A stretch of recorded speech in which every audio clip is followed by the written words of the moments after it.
لما بتسمع كلمة أنا نازل وسط البلد أكيد بتتخيل حد نازل يشتري هدوم أو جزم أو إكسسوارات أو حاجات تانية كتير.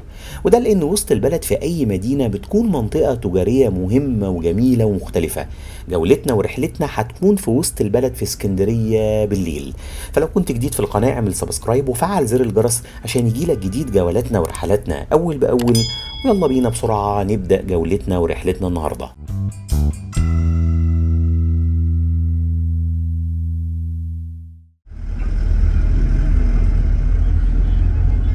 هنبتدي رحلتنا من جنب ميدان سعد زغلول وحديقة سعد زغلول، واحنا موجودين في شارع السفارة الإيطالية وداخلين على محطة الرمل الشهيرة في اسكندرية.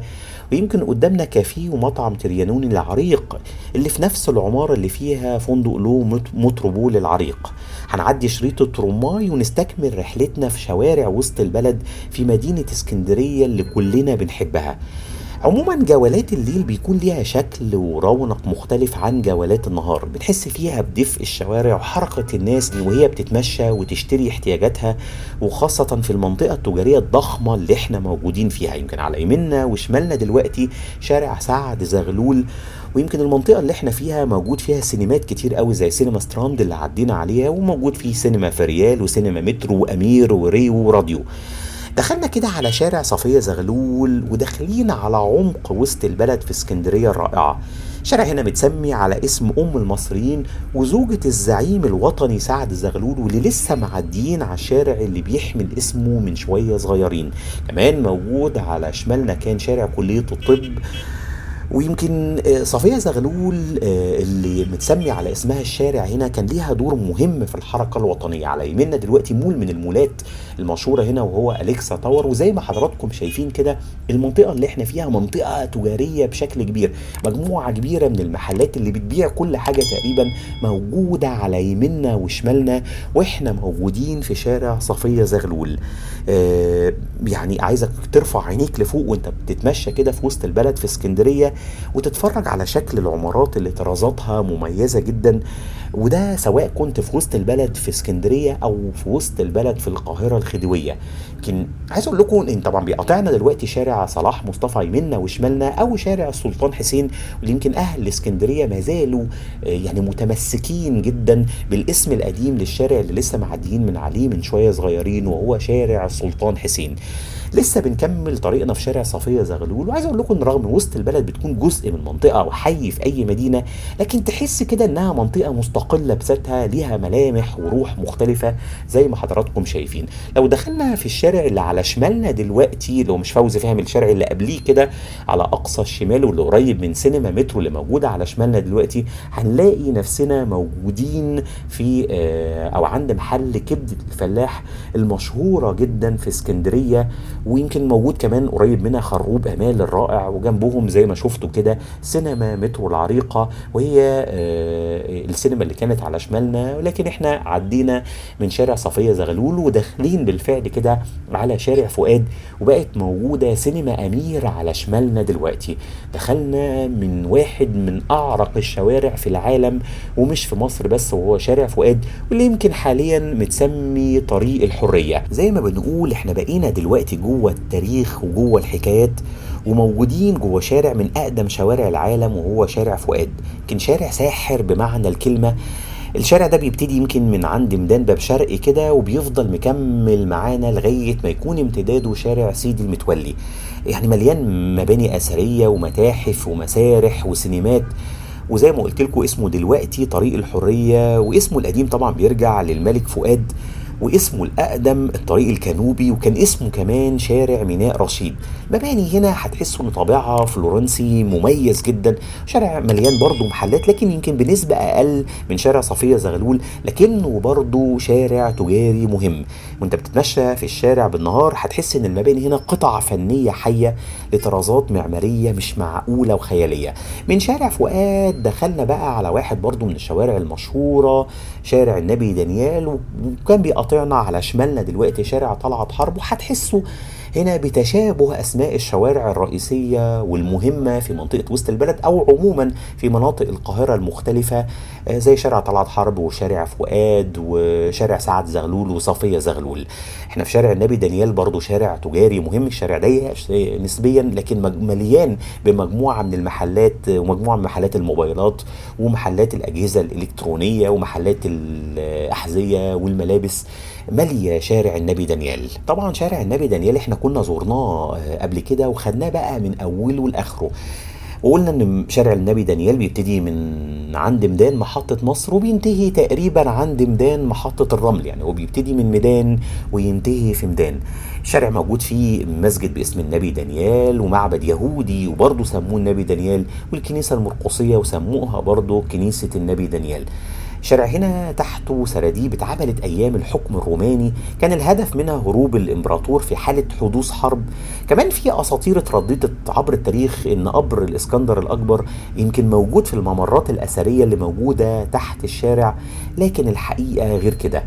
يعني هنسيب بقى شارع النبي دانيال وهندخل على شارع محمود عزمي، او الشارع اللي كان اسمه طوسن باشا زمان. الشارع اللي احنا فيه او شارع طوسن باشا طبعا متسمي على اسم عمر طوسن باشا، الابن الثاني للامير طوسن ابن سعيد ابن محمد علي باشا، واللي اتولد هنا في اسكندرية. احنا يعني في نطاق منطقة العطارين وبنشوف التدرج والتنوع في شوارع واحياء ومناطق اسكندرية. يمكن العطارين هنا متسمية كده لأنها كانت مليانة بمحلات العطارة واللي كانت منتشرة بشكل كبير بقى مع الفتح الإسلامي لمصر. ما زلنا شايفين إن احنا موجودين جوه المنطقة التجارية أو جوه منطقة وسط البلد جوه اسكندرية رائعة، وبنتفرج على شكل الأنوار اللي مالية المنطقة وأنوار المحلات في ليل اسكندرية الساحر. عايز ارجع واقول ان المحلات بقى اللي كانت بتاعه العطاره اللي موجوده في منطقه العطارين بعد الفتح الاسلامي بعد كده اتحولت معظم المحلات دي بقى لبيع التحف والانتيكات، وبقى مع مرور الزمن. ويمكن اهم معلم من معالم المنطقه مسجد وشارع مسجد العطارين. سوق العطارين للانتيكات ده يعني ممكن نعتبره سوق عالمي بيجي ليه ناس من بلاد كتيرة، ممكن تلاقي قطع أثرية من عهد نابليون في المنطقة اللي احنا ماشيين فيها دلوقتي. كمان سوق العطارين ده بيعتبر من أهم الأسواق الشعبية في اسكندرية، وحاراته ضيقة وملتوية ويمكن شبه المتاهة كده. جنب سوق العطارين هتلاقي بياصة الشوام، وأشهر محلات هنا كان مطعم ملك السمان لواحد لبناني اسمه إلياس، ودلوقتي الملك مصري، وفيه مخبز أسينا المشهور.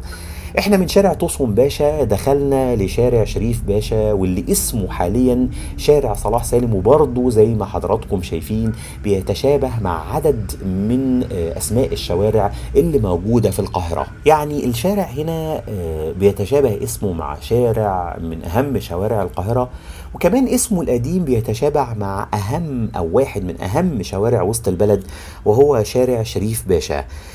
يمكن الشارع هنا ممكن نسميه شارع العمارات اللي تصميماتها إيطالية مبهرة، كمان ممكن نسميه شارع التحف الفنية الرائعة. هو شارع يمكن مش تجاري بشكل كبير زي الشوارع اللي فاتت، لكنه ممتع في التمشية زي بقية الشوارع في وسط البلد في اسكندرية. شريف باشا اللي الشارع متسمي على اسمه كان متجوز بنت سليمان باشا الفرنساوي مؤسس الجيش المصري في عهد محمد علي. كان شريف باشا أول رئيس لمجلس شورى النواب في عهد الخديوي إسماعيل، وكان كمان رئيس للوزراء في مصر، ويعني يعتبر مؤسس النظام الدستوري في مصر. الشارع اللي احنا ماشيين فيه وبيتقاطع معاه شوارع طوسن باشا وشارع سيزوستريس ومحمود الفلكي وأنطونيادس وشوارع تانية كتير، ممكن نسميه شارع البنوك أو شارع الصرافة لأنه مليان بالبنوك وشركات الصرافة زي ما حضراتكم شفتوا. احنا هنخرج بقى من شارع صلاح سالم وهنكون مباشرة كده في ميدان من الميادين الجميلة جدا، وبنتفرج على جمال الشوارع بالليل وقد ايه جمال الميادين والأنوار الرائعة. واحنا بقينا موجودين دلوقتي في ميدان المنشية اللي كان اسمه ميدان القناصل، ويمكن موجودين في واحدة من أهم المناطق التجارية في اسكندرية وفي واحد من أعرق ميادين اسكندرية وهو ميدان المنشية. موجود يمكن هنا تمثال لمحمد علي باشا اللي هو قاعد على حصانه كده، وموجود كمان في المنشية عدد كبير من المباني الأثرية. المنشية فيها شوارع يعني شبيهة كده بمنطقة العتبة في القاهرة، هتلاقي فيها كل حاجة تقريبا. المنشية برضو هي اللي شهدت حادثة من أشهر حوادث مصر، وهي حادثة المنشية اللي أطلق فيها الرصاص على الزعيم جمال عبد الناصر. كمان من ميدان المنشية ومن مبنى البورصة اللي كان موجود في المنشية تم تأميم في قناة السويس. ويمكن كان عايش في شوارع متفرعة كده من المنشية، الثنائي المشهور رايا وسكينة. طبعا دخلنا من ميدان المنشية ودخلنا على شارع عباس العقاد، وزي ما حضراتكم شايفين برضو تشابه اسم الشارع اللي احنا موجودين فيه دلوقتي مع واحد من أشهر شوارع مدينة نصر ومن أشهر شوارع القاهرة، وهو شارع عباس محمود العقاد، الكاتب والأديب المصري الكبير جدا جدا جدا. هندخل بقى من شارع عباس العقاد، رجعنا تاني للزحمة ورجعنا تاني للجزء المهم في وسط البلد في مدينة اسكندرية، وهو شارع سعد زغلول، واللي كان لينا حلقة خدنا فيها بقى الشارع من اوله كده من عند المنشية، وفضلنا مكملين فيها لغاية ما وصلنا لمحطة الرمل. وزي ما احنا شايفين كده المبنى اللي على يمنا دلوقتي ده هو سنترال المنشية اللي موجود جوه شارع سعد زغلول. ونتفرج بقى على يعني بعض الناس كده اللي فارشين مجموعة من الفرشات اللي أتمنى إن هي تنظم بشكل أفضل من كده، عشان يعني يبقى ليها شكل حضاري زي مجموعة كبيرة من المناطق اللي بدأت تتغير في مصر، وبدأ يبقى ليه فيه تجمعات تجارية كده بشكل أكثر حضارية وأكثر تنظيما زي جميع دول العالم. عايز أقول لكم إن مجموع الباعة اللي موجودين دول موجودين في كل دول العالم. هتلاقي مجموعة كبيرة من المناطق اللي فيها مجموعة كبيرة من التجار بيتجمعوا في منطقة معينة، ولكن يبقى الشكل ما يكونش بالشكل اللي هم قاعدين في الشوارع بهذا الشكل وبياخدوا مساحة من أراضي الشوارع وبيغطوا على المحلات اللي موجودة وراهم. على يمنا دلوقتي مطحن بن سفيان وبولو، هو من مطاحن البن القديمة جدا في مصر والقديمة جدا في اسكندرية، وريحة البن من جوه وهو بيطحن كده حاجة رائعة، وممكن تشرب منه أجمل فنجان قهوة. طبعا كنا اتكلمنا عنه في حلقة سعد زغلول، ممكن تسترجعها وتتفرج عليها. لما هتدخل شارع سعد زغلول يمكن هتحس انك دخلت شارع الموسكي او ميدان العتبة في الجزء اللي احنا ماشيين فيه دلوقتي، وهو جزء تجاري جدا. لكن الغريبة بقى انه شارع سعد زغلول كل جزء منه ليه شكل مختلف. يعني زي ما حضراتكم هتشوفوا اول ما هنعدي الجزء ده الشارع هيتسع بشكل كبير، وهيبقى على يمنا مول الفلكي او وشارع محمود الفلكي اللي هيكون على يمنا كمان شويه صغيرين. هتلاقوا هنا محلات على كل لون، واسعار الهدوم هنا مميزه جدا. ويعني عايز اقول لكم انك لما تيجي تزور اسكندريه اتمشى في وسط البلد وفاصل بقى زي ما تحب، هتوصل لاسعار خياليه فعلا. الشارع رغم انه مليان محلات ومليان ناس بتبيع كل حاجة تقريبا، الا انه من اهم شوارع اسكندرية، وموجود فيه شركات كتير وبنوك كتير، ويعني مجموع وسنترال المنشية زي ما شفتوا. احنا لسه ماشيين في وسط الناس وفي اعماق عروس البحر المتوسط اسكندرية الجميلة، وفي عمق المنطقة التجارية، وفي دهاليز وسط البلد هنا، وفي شارع يعني بيحبوا كل اسكندراني وهيحبوا كل اللي هيزور اسكندريه، وهو شارع سعد زغلول. يمكن من اهم الشوارع اللي بتتقاطع مع شارع سعد زغلول اللي احنا موجودين فيه دلوقتي شارع عباس العقاد اللي عدينا عليه من شويه صغيرين، وشارع البورصه القديمه، وشارع الابياري، وشارع محمود فهمي، وشارع احمد راغب، وكمان شارع صفيه زغلول ام المصريين وزوجة الزعيم الوطني الكبير سعد زغلول، واللي متسمي على اسمه الشارع هنا. كمان بيقاطعنا شارع النبي دانيال، وهو من اشهر الشوارع في اسكندريه. بيقاطعنا واحنا موجودين في شارع سعد زغلول، وهو الشارع اللي هيقاطعنا كمان شويه صغيرين. وعلى شمالنا دار المعارف في شارع سعد زغلول، وعلى نصية كده شارع النبي دانيال. انا سرعت الصورة شوية بس عشان نعدي الإشارة بسرعة شوية. وموجود على شمالنا مخازن أو مطاحن البن البرازيلي، واللي يمكن نافس مطاحن بن سفيان وبولو، وممكن تشرب منه يعني كوباية قهوة جميلة جدا. كمان على شمالنا دلوقتي حلواني ديليس، وهو من أشهر وأقدم محلات الحلويات في مصر كلها، مش في اسكندرية بس. احنا بنكمل طريقنا جوه شارع تجاري بمعنى الكلمة، وشارع جميل جدا جوه اسكندرية، وهو شارع سعد زغلول. شارع سعد زغلول وانت بتتمشى فيه هتحس انك ماشي في شارع من شوارع العواصم الأوروبية القديمة. يمكن شكل العمارات في الشارع وانت بتتفرج عليها وبترفع عينيك لفوق كده، شكل العمارات رائعة جدا. برضو جمال الشارع بيبان بالليل بشكل كبير، وزي ما قلت لكم هو بيحتاج لقدر من التنظيم عشان تنظم الباعة اللي موجودين قدام المحلات اللي بيبيعوا مجموعة كبيرة جدا من المنتجات. لكن بالفعل عمارات الشارع مميزة بشكل كبير.